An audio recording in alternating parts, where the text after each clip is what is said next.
Radhe Radhe friends, आप लोग कैसे हैं। आई होप आप लोग अच्छे होंगे। मैं भी बहुत अच्छी हूँ। और ये है तीज की सुबह का, जो कि सुबह का ब्लॉग मैं शूट कर रही थी। और ये हम लोग बाहर, मेरे यहाँ मतलब दरवाजे के बाहर जो है वो शंकर भगवान का रखा गया है। छोटा सा स्थान है वहाँ पे उनका, तो वहीं पे हम लोग पूजा करते हैं। वहाँ तुलसी मैया जी हैं और भोलेनाथ जी हैं। और ये जो पेड़ देख रहे हैं ना, ये शनि देव जी का पेड़ है। और उसमें अरहर का पेड़ भी है। अरहर का पेड़ पहले है, उसके बाद शनि देव जी का पेड़ है। तो दोनों पेड़ एक ही साथ पड़ते हैं, एक ही साथ मतलब दोनों हैं पेड़। इसी वजह से पूरा बहुत घना दिखाई दे रहा है। तो नीचे और नल भी है, नलका से मैं पानी निकाल रही हूँ भोलेनाथ जी को चढ़ाने के लिए। तो सबसे पहले मैं चढ़ाऊँगी सूरज भगवान को, क्योंकि सूरज भगवान सबसे पहले। और थोड़ा लेट हो गया था मेरा पूजा करने में, क्योंकि तीज का दिन था तो थोड़ा साफ़ सुथरा हो के पूजा करना चाहिए। सुबह में मैं सूट पहनी हुई थी, क्योंकि सुबह में बच्चों को स्कूल भेजना था और इनको भी स्कूल भेजना था। ये भी स्कूल जाते हैं, तो ये पहले निकल जाते हैं, 7:30 बजे के करीब निकल जाते हैं ये। और उसके बाद बच्चे 8:30 बजे के करीब निकल जाते हैं। तो सब लोग का लंच पानी बनाने के बाद फिर मैं कपड़े बदलने के बाद फिर मैं नहाई। क्योंकि मैं कपड़े इसलिए बदले, नहाई नहीं खाना बनाने के बाद, क्योंकि ये चले गए थे और मुझे सिंदूर लगा के गए थे। तो सिंदूर लगाने के बाद नहाना नहीं चाहिए, इसीलिए मैंने नहाया नहीं, कपड़े चेंज कर लिए हाथ मुँह धुल के। तो मैं सबसे पहले आ गई यहाँ पे फूल वगैरह तोड़ के। थोड़ा सा फूल था मेरे पास, 1-2 फूल था, ज़्यादा फूल नहीं मिलता है मेरे यहाँ। ये गांव में, मतलब हम लोग थोड़ा गांव से बाहर आ गए हैं ना, तो इसी वजह से गांव में जाना पड़ता है फूल वूल लेने के लिए। तो थोड़ा मैंने यहीं मेरे घर पे ही जो भी फूल था वही मैंने पूजा के लिए ले लिया था। और मैंने कच्चा दूध रखा था शिव जी को भोग चढ़ाने के लिए भी, और उनको भोग लगाने के लिए भी रखा था। तो भोग लगाने के लिए तो मैं पके दूध का इस्तेमाल करती हूँ। ये कच्चा दूध मैंने रखा था उनको नहलाने के लिए। तो गंगा जल से पहले मैंने नहलाया, फिर उसके बाद दूध से नहलाया, फिर उसके बाद पानी से नहलाया। तो पानी से नहलाने के बाद अब उनको चंदन का लेपन कर रही हूँ, चंदन का लेप दूँगी। उसके बाद फिर शनिदेव का पत्ता, ये देख सकते हैं आप, शनिदेव का ये पत्ता है, जो कि शनिदेव शिव भगवान जी के भक्त थे, तो इसी वजह से उनका पत्ता उनके लिए बेलपत्री का काम करता है। तो हमारे यहाँ बेलपत्र नहीं है, ये शनिदेव का पेड़ है जो कि हम लोग यूज करते हैं, चढ़ाने का काम करते हैं बेलपत्र का। और माना जाता है कि एक शनिदेव का जो पत्ता होता है वो 100 बेलपत्री के समान होता है। तो इसी वजह से हम लोग शनिदेव की पूजा भी करते हैं, और उनका पत्र जो होता है वो चढ़ाने के लिए भी हम लोग रखते हैं। तो ये मैं दिया बाती भी कर ले रही हूँ साथ साथ में उनके। और आ गई हूँ मैं घर में ये मैंने सारा तीज का जो भी माता पार्वती को चढ़ाना है मैंने सामान निकाल के रख लिया है एक थाली में। उसके बाद भोग लगाने के लिए, दिया बाती करने के लिए और प्रभु को अर्पित करने के लिए सब कुछ मैंने निकाल के रख लिया है।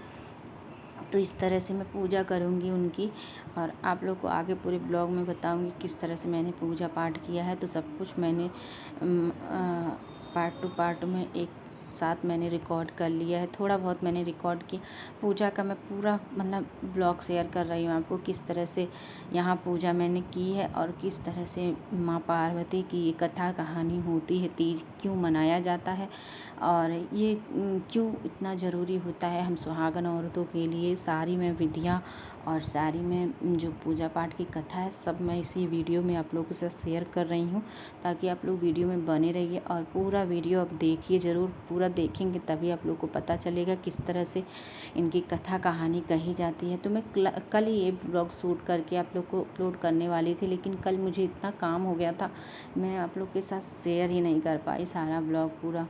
तो इसी वजह से थोड़ा थक भी मैं गई थी। यहाँ से फिर पूजा करने के बाद फिर बच्चे आ गए थे स्कूल से, थोड़ा घर का काम निपटाया। घर का काम निपटाने के बाद बच्चे भी स्कूल से आ गए थे, तो उनके साथ थोड़ा बच्चों का खाना पानी था, वो सब देने होने के बाद फिर मैं फिर से नहाई हूँ। दोपहर के बाद मतलब लगभग 3 बजे के करीब मैं फिर से नहाई हूँ। नहाने के बाद फिर मैं शुरू की हूँ अपना तैयार वगैरह हुई हूँ। उसके बाद मैं मंदिर गई थी।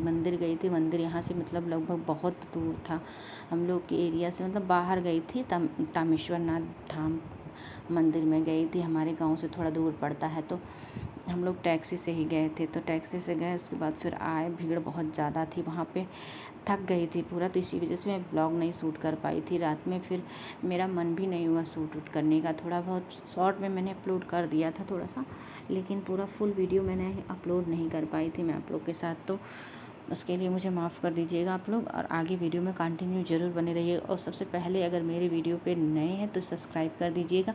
अगर आपको वीडियो पसंद आए तो लाइक भी कर दीजिएगा, शेयर भी कर दीजिएगा। तो आगे वीडियो में चलते हैं। देखिए, मैंने माता पार्वती जी को पहले भोग अर्पित कर दिया। थोड़ा बहुत मैंने मेरा जो कैमरा था थोड़ा सा तिरछा हो गया था, मैंने देखा नहीं क्योंकि मैं पूजा कर रही थी, तो फिर कैमरा मैं नहीं देख रही थी, मैं चालू करके छोड़ दी थी। उसके बाद फिर देखिए, ये मैंने टीका वगैरह सब कुछ लगाया। तो पूरा मैंने प्रसादी पहले मैंने चढ़ा दिया था सबको। पहले सबसे पहले मैंने क्या किया था, सबसे पहले उनका आसन बिछाया था।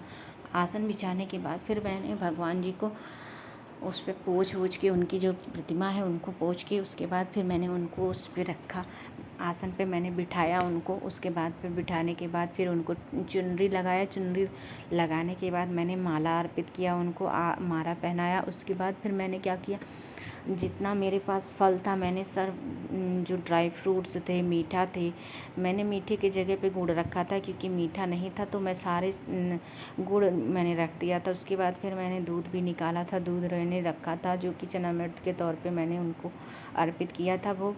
और केला था, सेब था, ये सब मैंने भगवान जी के चरणों में वहाँ रख दिया था। और सारे श्रृंगार के सामान जो थे, मैं माँ पार्वती जी को सिंदूर और बिंदी लगा के और चूड़ी उड़ी जितने थे और सारे सामान थे, मैंने सामग्री सारी उनको उनके पैर के पास मैंने छुआ के, उनके हाथों में मेहंदी छुआ के, उनके मतलब जो भी श्रृंगार का सामान था मैंने सब उनको अर्पित किया था। उसके बाद में उनकी नज़र बलैया लेके उनके उतार के, उसके बाद फिर मैंने वहाँ पे दक्षिणा रख दिया था। और सारा करने के बाद फिर मैंने जो चनामृत था लास्ट में, वो चनामृत मैंने उनके पैर के पास लगा के, उसके बाद अपने माथे लगा के वहाँ पे रख दिया था उनको भोग। और सारे भोग प्रसादी में मैंने तुलसी दल डाल दिया था। तो तुलसी दल डाल के मैंने पहले ही रख दिया था। श्रृंगार के सामान में भी मैंने तुलसी दल रखा था क्योंकि कहा जाता है भगवान जी को जो भी अर्पित करो, गणेश भगवान जी को छोड़ के बाकी सारे भगवान जी को जो भी अर्पित करो, या देवी माँ को जो भी अर्पित करो, सब में तुलसी जी का दल डाल के उसके बाद फिर अर्पित करो। तो मैंने तुलसी जी का सब में पत्ती डाल दी थी। उसके बाद फिर मैं पूजा करने के लिए फिर बैठ गई थी। आगे मैं कथा आप लोग को सुनाऊंगी। तो फिलहाल मैं आप लोग को दिखाती हूँ कि मैंने इनकी कथा किस तरह से कही है। और आगे भोग प्रसादी चढ़ाने के बाद मैंने कथा आरंभ कर दी थी। तो पहले दिया बाती मैंने कर लिया था। दिया बाती करने के बाद उनको अगर धूप बत्ती दिखाया, अगरबत्ती दिखाया, धूप बत्ती दिखाने के बाद फिर मैंने कथा चालू कर दिया था। तो आगे वीडियो में आप लोग बने रहिए। देखिए मैंने किस तरह से की। थोड़ा मैंने कैमरा अपनी तरफ बाद में घुमाया, मुझे ध्यान नहीं था कि उसमें कैमरे में शूट नहीं हो पा रहा था पूरा, तो बाद में मैंने थोड़ा सा शूट किया था। शूट करने के बाद फिर मैं जाके अच्छे से आसन पर बैठ के उसके बाद फिर उनकी कथा कहने लगी थी। कथा आप लोग ज़रूर सुनिएगा, कथा बहुत ही अच्छा है।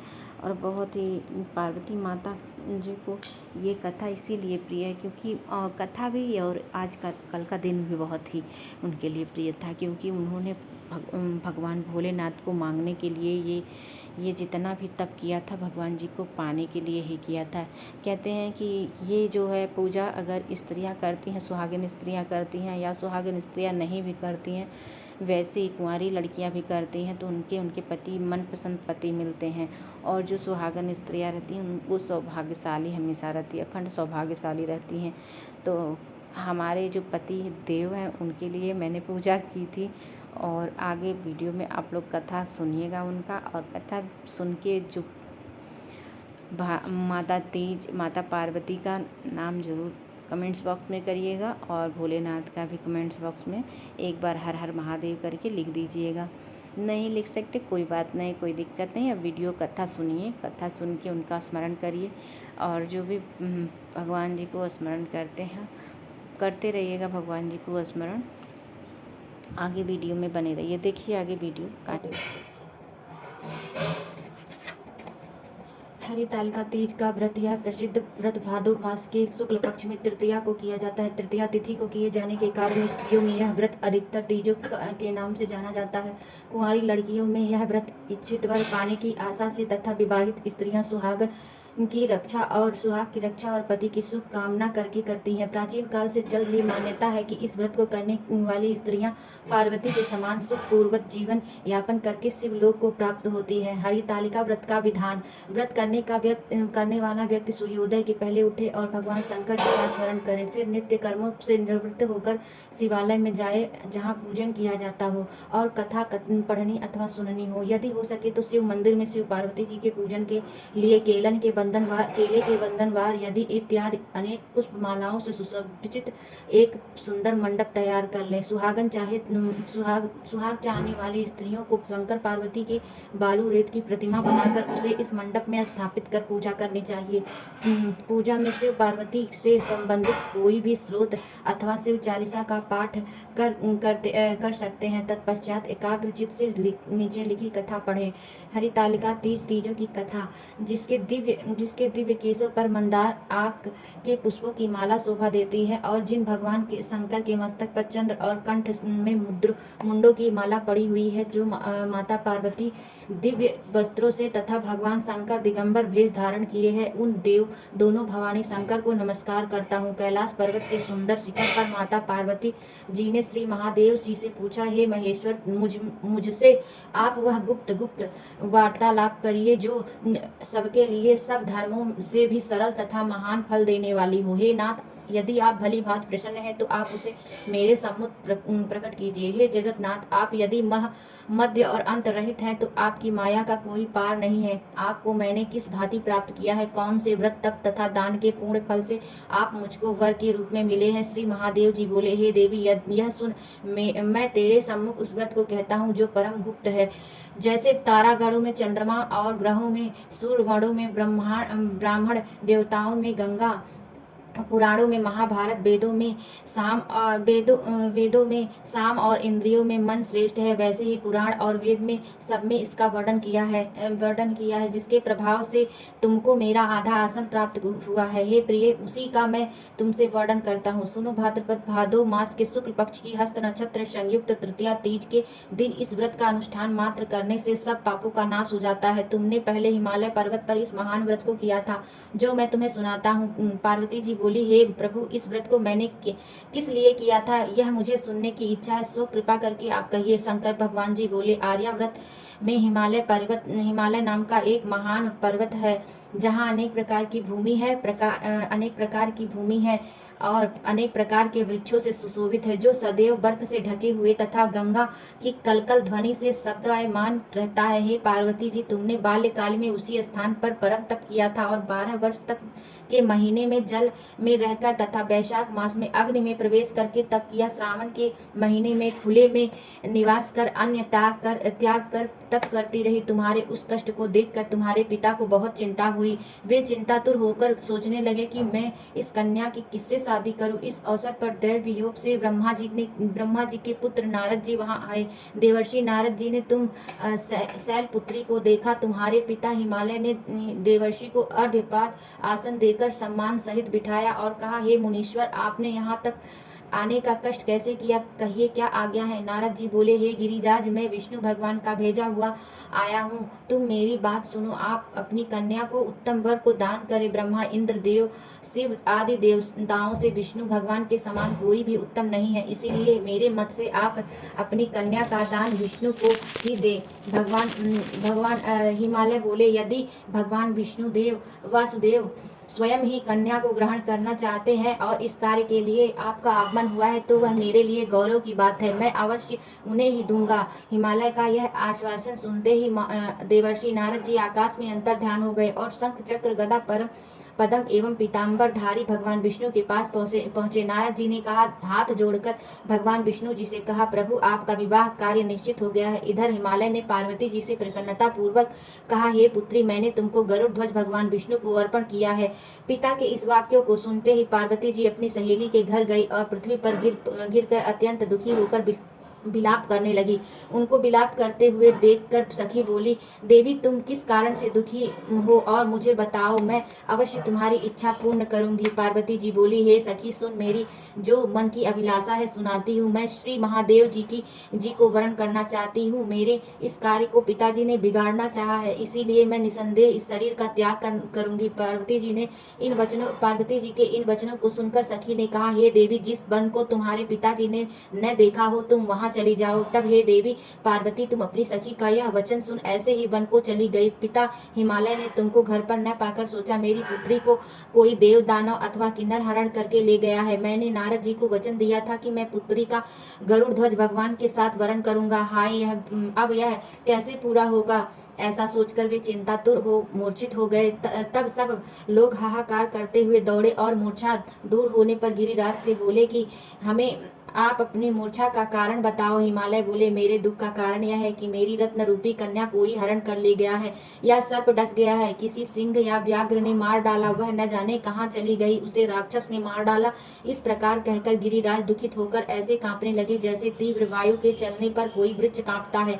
तत्पश्चात हे पार्वती तुम्हें गिरिराज साथियों सहित घने जंगल में ढूंढने निकले। सिंह व्याघ्र ऋक्ष आदि हिंसक जंतुओं के कारण वह महाभयानक प्रतीत होता था। तुम भी सखी के साथ भयानक जंगल में घूमती हुई वन में एक नदी के तट पर एक गुफा में पहुंची। उस गुफा में तुम अपनी सखी के साथ प्रवेश कर गई, जहाँ तुम अन्य जल त्याग करके बालू का लिंग बनाकर मेरी आराधना करती रही। उस समय भाद्रपद मास की हस्त नक्षत्र युक्त तृतीया के दिन तुमने मेरा विधि विधान से पूजन किया तथा रात्रि को गीत गायन करते हुए जागरण किया। तुम्हारे उस महाव्रत के प्रभाव से मेरा आसन डोलने लगा। मैं उसी स्थान पर आ गया जहाँ तुम और तुम्हारी दोनों सखियां थी। मैंने आकर तुमसे कहा, हे वाराण्य, मैं तुमसे प्रसन्न हूँ, तू मुझसे वरदान मांग।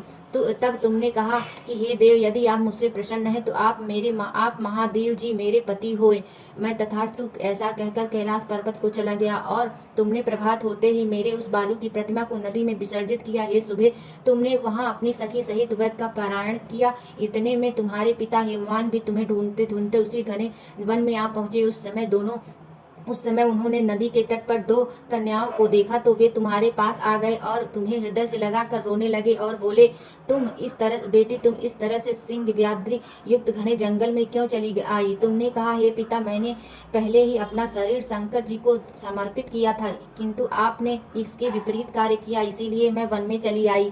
ऐसा सुनकर हिमवान ने तुमसे कहा कि मैं तुम्हारी इच्छा के विरुद्ध यह कार्य नहीं करूंगा। तब वे तुम्हें लेकर घर को आए और तुम्हारा विवाह मेरे साथ कर दिया। हे प्रिय, उसी व्रत के प्रभाव से तुमको मेरा अर्धासन प्राप्त हुआ है। इस व्रत राज को मैंने भी अभी तक किसी के सम्मुख वर्णन नहीं किया है। हे देवी, अब मैं तुम्हें यह बताता हूँ कि इस व्रत का यह नाम क्यों पड़ा। तुमको तुम्हारी सखिया हर के ले गई थी, इसीलिए हरितालिका नाम पड़ा। पार्वती जी बोली, हे स्वामी, आपने इस व्रत का नाम तो बता दिया, किंतु इसकी विधि एक फल भी बताइए, विधि की एवं फल भी बताइए, इसके करने की किस प्रकार फल प्राप्ति होती है वह भी बताइए। तब भगवान शंकर जी बोले, इस स्त्री जाति के अति उत्तम व्रत की विधि सुनिए। सौभाग्य की इच्छा करने वाली स्त्री इस व्रत को विधि पूर्वक करे। केले के खंभों में मंडप बनाकर उसे बंदरबारों से सुशोभित करे। उसमें विविध रंगों के उत्तम रेशमी वस्त्र की चांदनी ऊपर तान दे। चंदन आदि सुगंधित द्रव्यों को लेपन करे। स्त्रियां एकत्र हो शंख वेद भेरी मृदंग आदि बजावे।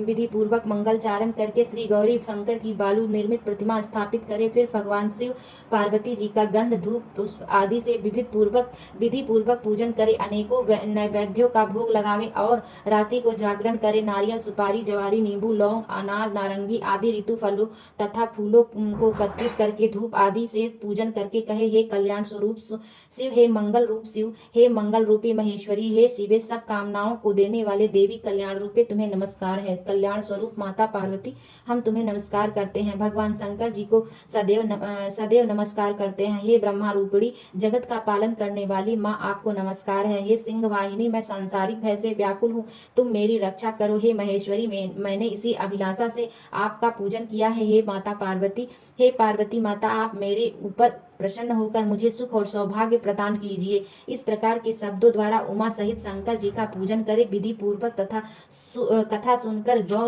वस्त्र आभूषण आदि वस्त्रों को दान करें। इस प्रकार के व्रत करने से सब पाप का नष्ट होता है। जय प्रभु, हे माता, हे प्रभु, हे माता रानी, हे भोलेनाथ, सबके मनोकामना पूर्ण करो प्रभु। जय पार्वती माता, हे पार्वती माता, सबका दुख दूर करो मैया।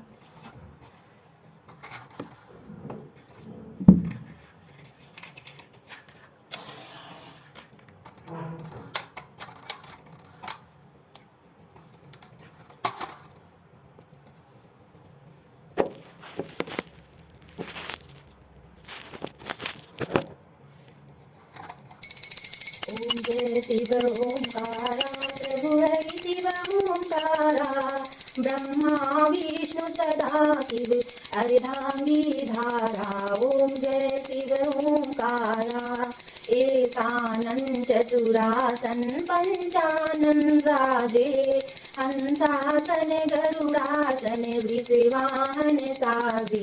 ओम जय शिव ओंकारा, दो भुज चार चतुर्भुज दस भुज ते सोहे, तीनों रूप निरखता त्रिभुवन जन मोहे। ओम जय शिव ओंकारा, अक्षमाला वनमाला मुंड माला धारी, चंदन मृग मद चंदा, चंदन मृग मद चंदा, भोले शशिधारी। ओम जय शिव ओंकारा, श्वेतांबर पीतांबर बागांबर अंगे, संकादिक ब्रह्मादिक भूतादिक संगे। ओम जय शिव ओंकारा, करके मध्य कमंडल चक्र त्रिशूल धरता, जग करता जग हरता जग पालन करता। ओम जय शिव ओंकारा, ब्रह्मा विष्णु सदा शिव जानत अविवेका, प्रणवाक्षर के मध्य ये तीनों एका। ओम जय शिव ओंकारा, त्रिगुण स्वामी जी की आरती जो कोई नर गावे, स्वामी प्रेम सहित गावे, कहत शिवानंद स्वामी भजत हरि हरे स्वामी, सुख संपत्ति पावे। ओम जय शिव ओंकारा, स्वामी जय शिव ओंकारा, कर्पूर गौरम करुणावतारम संसार सारम भुजेन्द्रहारम, सदा वसंतं हृदयारविंदे भवं भवामी सहितं नमामि। त्वमेव माता च पिता त्वमेव, त्वमेव बन्धु च सखा त्वमेव, त्वमेव विद्या द्रविणं त्वमेव, त्वमेव सर्वं मम देव देव। जय भोलेनाथ की जय, बोलो भोलेनाथ की जय, बोलो माँ पार्वती की जय। हरे हरे माँ।